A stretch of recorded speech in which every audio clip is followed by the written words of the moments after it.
Welcome to the Good Talk Podcast, where we remind you of the joy of life, the love of God, and the possibilities that lie ahead. My name is Pete Wilson. I'm joined by my co-host and wife, Jordan Wilson. What's up? How are you? I'm great. How are you? I'm doing fantastic. Welcome, everybody, to episode 3. It's entitled, 2 Things That I Know About You. That's Are you intrigued? I am intrigued, actually. I And don't it's always not know 2 what you're things going I to know talk about you, but like 2 things I know about like all of us, every single person listening to this podcast. Okay, I'm ready. Well, not yet. I'm going to dive into that in just a minute. I thought it would be interesting today because I know we're in our 3rd episode now, and not everybody knows us. Yeah. And I thought it'd be fun today to get to know you a little better. Oh, good. And Great. so I actually have 10 questions for you. 10 questions you don't know about me. No, I know. 10 answers you don't know. I know Okay. most of these. I think I do. But this is for everybody else. Okay. 10 questions. I'm ready. You ready? Number 1, where are you from? I am from Georgia. Technically, if for people who don't know the area, I say Atlanta, but technically it's like Swanee, Sugar Hill, Georgia. Northeast. And your whole fam's there, right? Northeast Georgia, not Northeast America. Huh? Your whole fam's there? Yeah, my whole fam, my mom, my dad, my brother, my aunts, cousins. Yeah. Tell us grandma. about your family. I mean, very Yeah. close-knit, obviously. We are very close. Everybody kind of lives pretty close together, and then we have some family down in South Georgia. But for the most part, everyone is down south. But yeah, I have a brother, mom, dad. My brother's married. It's Yeah, just fun. got married a year ago almost. Yeah, a year ago. Well, actually, just You over. officiated. I know, I loved it. That was such a fun It wedding. was so fun. Okay, where'd you go to school? College. Yeah. I went to the University of Georgia. Go Dogs. All right, whatever. All right, moving Majored in on. marketing. What Okay, do you- you're done with that question. Okay, what do cool, you do? cool. What do I do? I work in marketing. My major was marketing, so I kind of took that into my professional life. So I work for an agency here in Nashville. Awesome. All right, next question. I know you actually have several of these, so just give us one. A hobby. Oh, I love to like make things and create things, but I think the hobby I like practice the most. I don't even know if this is considered a hobby, but to me it is. I like to run. I run a lot. That is it's not a like hobby. my That's- stress reliever. It's fun. It's not always fun, but it's just like a release. So I guess that's a hobby. Okay, good. How about a pet peeve? Oh, I can list a bunch of these too. you probably could answer this better than I could. My biggest pet peeve, and it's been this way since I was little, I cannot help it, is just hearing somebody chew or like Oh, crunch she on goes food. nuts over it. I'm I telling don't you. go nuts. I just silently sit here Oh, in she'll pain. give you the evil eye. Like there are times I get an evil eye for eating a chip. I have to like take the chips into the closet and eat or something. You attack chips. There's not like I don't attack 'em. I'm it's not just eating a chip. silent It's what you do with a placement, chip. And then your mouth doesn't close. Carrot. If I eat a carrot, oh my done. gosh. If I chew on ice, It's all crunchy stuff. It is. I've actually looked it up. It's this like disorder of some kind for Okay, all hearing right. noises. Like Marshall right now chewing on himself. You can all right, hear him in the background. we'll keep going. Favorite music? Just like genre. I love like the Frank Sinatras of the world, Yeah. but the one that I like listen to over and over is my John Mayer. playlist She forever. loves her some John Mayer. I love his music, and he's a fantastic guitarist. It has nothing to do with him as a person, Okay. even though he is pretty funny. Okay, continue. What is your Enneagram number? Oh, my Enneagram. I am a number 3, which like I'm a perfectionist. It's the person who like kind of performs in a Yep. way in their life. So I think I probably gain too much of my identity on my successes or performance. Yeah. And you are too. You're a number 3. I am a Which 3. I don't know what that means for a couple to both be 3s. I meant to look that up the other day. Should 2 people with Too 3 late. Enneagram get married? too And then I was like, why would I even look it up? It doesn't matter. Like, we're married. Yeah, no. I think it's good because we understand we understand why each other are doing certain Yep. things. Yep. Okay. Interesting fact about Interesting fact. Oh, this is a good one. A lot of people in our lives know this, but my maiden name is the same as my married name. you. Yeah. I was Jordan Wilson my whole life. That was my name as a kid. And now she's then Jordan I married Wilson a Wilson. Wilson. Yeah. So I didn't have to go change anything at the like Social Security office cool. or anything. All my credit cards or my debit cards were good. Awesome. That is nice. Okay, last one. Favorite quote. Oh gosh. I have tons of favorite quotes and I see them, I feel like every day on Instagram. I'm like, oh, I love that one. I love that one. But the one that I've like, I'm not going to say lived by, but that I've always like kind of had in the back of my head is have courage and be kind. And that's Cinderella. the newer Cinderella came out, and oh gosh, it was probably 5+ years ago. But have courage and be kind. And for me in my life, I kind of went through a bunch of stuff 4 years ago. I got a divorce, and I needed courage to continue to have confidence in myself. Like I had to have courage for myself, and I had to have courage to like face the world with it, because I was again an Enneagram 3 perfectionist. And then be kind. I had just received a lot of unkind things in that season, and so to me that just echoed everything I want to live by forever. It's just to have courage in who you are, and then to just be kind.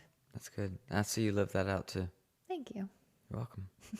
So now you know everything about me. a Now lot what? more. A lot more. I love it. And there's so many layers to her. You'll get to know her over time. Oh gosh, that sounded like a dig, but hopefully it's a No, it's a not a positive terrible thing. thing. No, Okay, it's a good. great thing. So, 2 things that I know about you, Jordan. 2 things that I know about every single person listening to this podcast. And the first one is this: you use words, right? Everybody uses words. I know everybody listening to this that you talk. Some of you talk more than others, but everybody talks. Some of you have trouble stopping talking, but everybody talks. You use words every single day. I don't know if you know this, Jordan, but the average man speaks 7,000 words a day. You want to take a stab at how many words a woman says a day? Oh, this is a harsh judgment, but I'm going to say like 3 times more than that. It's 20,000. Oh, wow. Yeah. Yeah. So men speak on average 7,000. Women on average speak 20,000 words a day. Either way, it's still a lot of words, That's right? not true for you, by the way. You think I As soon speak as you more than wake up, you're 7? like, what am I going to do? But yeah, sure. That's probably average true. is probably But true. we do. We talk a lot. Our lives are full of talk. Words that we're speaking, words that are being spoken to us. It's just kind of the way the world is. Sure. There's an interesting verse in the Old Testament, the book of Proverbs. Proverbs is probably my favorite book in the Bible. It's just very practical. But it says this: it says, the tongue has the power of life and death, and those who love it will eat its fruit. And that verse always kind of stuck out to me, because this whole idea that the words that we speak have the power of life and death.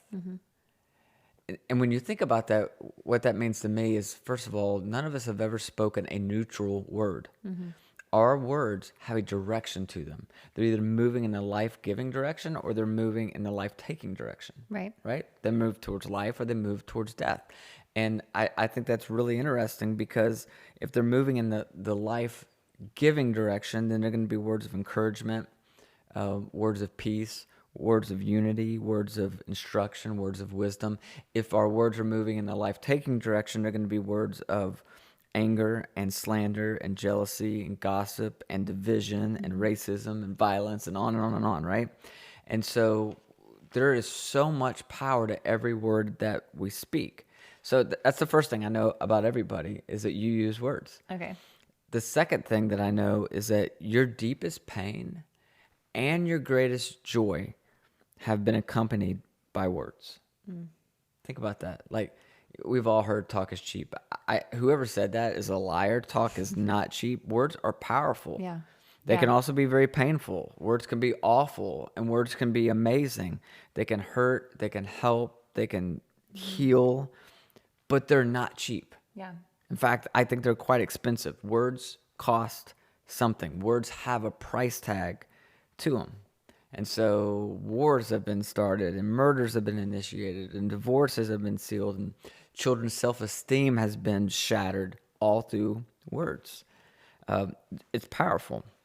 And I know, again, the most joyful moments of my life and also the saddest moments of my life have been accompanied by talk. I am the sum total of both the good and the bad statements Yeah. that have been spoken over me in my life. And so are you, right? Yeah. Absolutely. I mean, if you think about it, there are people who have spoken words of life over you, and you'll never forget those moments. Like, Yeah. I think Oh my back, gosh. there have been like some teachers who spoke things over me when I was young, and it just Yeah. absolutely like blew. I still remember those words to Yeah. this day. Me too. I have words from like my grandma and my mom and my dad and teachers or coaches or friends. Yeah. Like, it is amazing how much power that has. Yeah, it's crazy.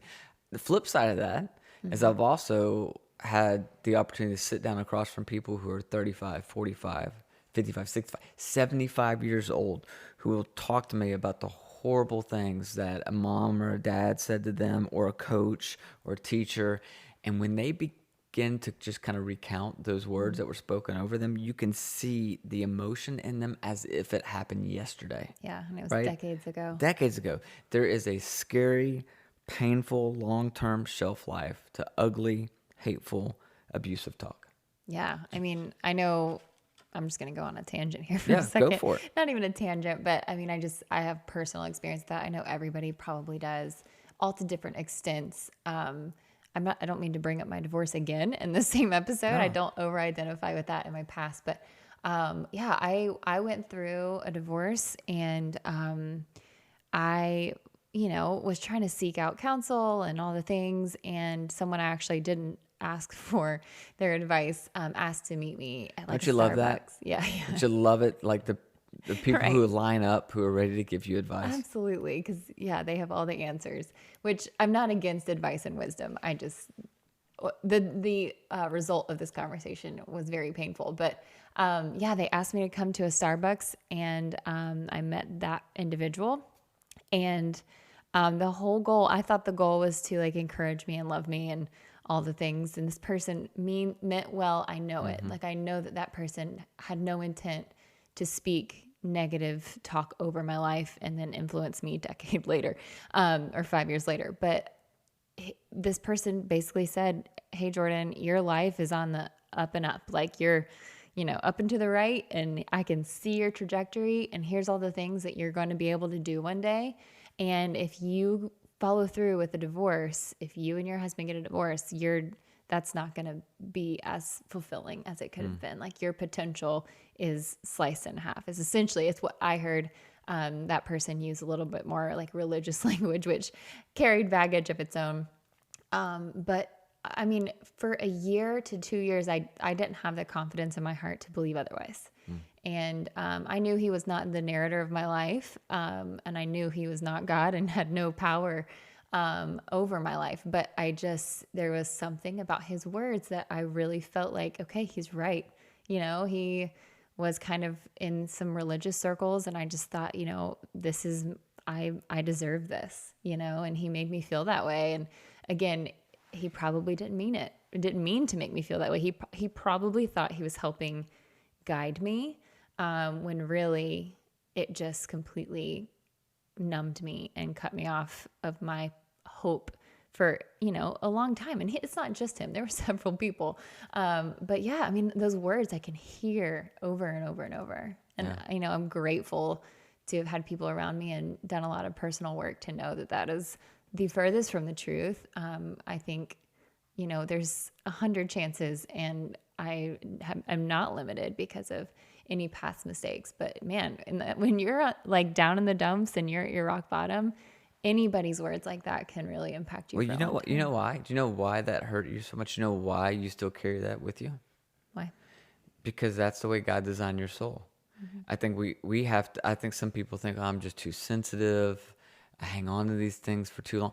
The reality is, you've been designed that way. You and I both, everyone listening to this, we're designed in such a way where words will impact us. Again, that's why it says words have the power of life and death. We're designed that way. It's going to carry that much weight with us. That's why people listening to this right now, who when they were 8 years old and on the playground and somebody called them fat, regardless of what they may look like today, they still remember that. Like, Yeah. Or your parent says you're not good enough. Yeah, or, that's gosh, right. There's so much. I hear that a lot. I've talked to people who a parent called them stupid, and then they believe for the rest of their life that they were stupid. Like, we're designed in such a way. And I'll say this, I could go on a tangent on this. I won't. Do it. But when it comes to email and social Oh, media my these days, goodness, this yeah. has taken this problem to a whole new level, right? Because the reality is we will say things to people via email or say things to people on Behind a Instagram computer. when we're sitting behind a Yeah. computer. We would never, ever, ever say to them when we're looking them in the eyes. Yeah. It's so true. And, you and I've talked about this a lot, and we have been the recipient of some of that. I know you particularly more. But it is so hard to not snap back at them, isn't No, it? it is. And you are just, I respect you so much for your character, because that is a hard thing to do, and you do it amazing, and taught me a lot, because in my past I really did want to just defend myself, But you know? it impacts you Yeah. again, because words are designed to Yeah. have an impact on us. Yeah. And for me, again, I have to put those particular words in a certain category where it doesn't impact me emotionally Yeah. as much as it could. But the reality is, every time I read something like that from somebody, I'm like, man, if I were looking them in the eyes, they would not be saying Would you this. say this? Would you publish everything that you write in No. social media? Would you publish that for the whole world to see at any moment? You know, like, No, I that's don't a think most great people would. filter. But here's one of the main points I want to make sure to get across today, is that this whole topic, because for some of us, we're like, wow, okay, our words do have that kind of power to destroy somebody. I'm just never going to talk again. That's not the point, right? I think it's important to note that God's goal for the human race has never been to just avoid sin. Oh, right. Yeah. Right. And I want to come back to impossible. this, because I think the reality is, some people, when they think about spirituality, when they think about religion, and I know there's people who listen to this podcast who struggle with that they have an interest in spiritual things, but religion is turning them off.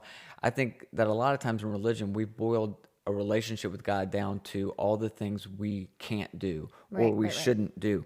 God's goal has never been for us to just avoid sin. Mm-hmm. That was the problem in the Bible. There were a group of people called the Pharisees. They were religious leaders who had created hundreds and hundreds of laws that they had to follow. Everything was about dotting the I, crossing the T with your life, but there was no joy in their life, right? And that's a problem with legalism. And so God's goal has never been that. There could be no sin in this world, and that still wouldn't bring joy to the heart of God, because there would be no expression of life. Like, if you never talked, there'd be no expression of life. There'd be no creative ideas. There'd be no articulation of hope. There'd be no wisdom or counsel or direction. So God's goal in all of this is a lot bigger than just avoiding verbal sin. All right? God's designed the human soul where your words are either going to destroy or they're going to build up one another. And I think the thing that we all have to remember is that every single person that we lock eyes with, whether it's the person in front of us in the grocery store line, whether it's somebody that we pass, just walking down the sidewalk, every single person that we lock eyes with, that neighbor, that spouse, that coworker, they're going through things that we don't even know. And everybody needs healing. Everybody. I don't care how well put together they might look. They have stuff in their life. Absolutely. And they're struggling. Everybody needs healing. And with our words, people can find out that God loves them. People can find out that they matter and that they have a purpose. People can find out that they're qualified to chase after their dream. People can find out about forgiveness and second chances, no matter what it is that you've done. I think this is so important that, again, the goal is not to avoid not saying mean things. Right. The goal is to use our words in such a way that we really build up the people around us. Yeah. Do you remember you wrote something on this a couple years ago, and it was the concept of polite indifference? Yeah. It's just what you just said. It's essentially, like, people think by not saying something that they're doing somebody a good Right, service. right. Maybe there's someone that did something that you completely disagree with, and they were someone in your life, and for some reason you choose, okay, I'm just not going to address it with them at all, and I'm just going to let them disappear, and that concept of polite indifference is actually very painful too. Yep. Like, again, even your lack of words can be painful Totally. and hurtful, and that politeness that you think you're expressing by just being indifferent can also tear somebody down, which, Yep. it makes it sound like you're always, against a rock and a hard place. But Yeah. I think that's a big thing that I saw in my life a few years ago. It's just the silence Yeah, was almost more totally. deafening. So here's a question. I want to kind of just wrap things up with it. And this question is for all of us. It's who's in your life and what do they need to hear you say? Right? I mean, what does your husband need to hear you say? What does your wife need to hear you say? And I think sometimes the temptation is to say, she probably needs to hear from me that, she's beautiful or that she's doing a great job. But she already knows all those things. So that you're missing the point, right? Yeah. Because the power comes not in you thinking that she's beautiful? Are you thinking that, she's doing a great job? The power comes in the words being spoken over her or over Absolutely. him. Yep. And so I think that that's so important. Who's in your life? Yeah. And what do they need to hear you say? What do your kids need to hear you say? What Your are the parents. what your parents, the people that you manage at work, what do they need to hear you say? And I think that some people, actually, I know that some of you grew up in a home where there wasn't this kind of communication. There might have been love, but it just wasn't communicated verbally. And so to some degree, you're going to be at a disadvantage in this. Yeah, it's uncomfortable. It's uncomfortable. I just think your choice of being comfortable over you using your words to build somebody up is a tragic choice.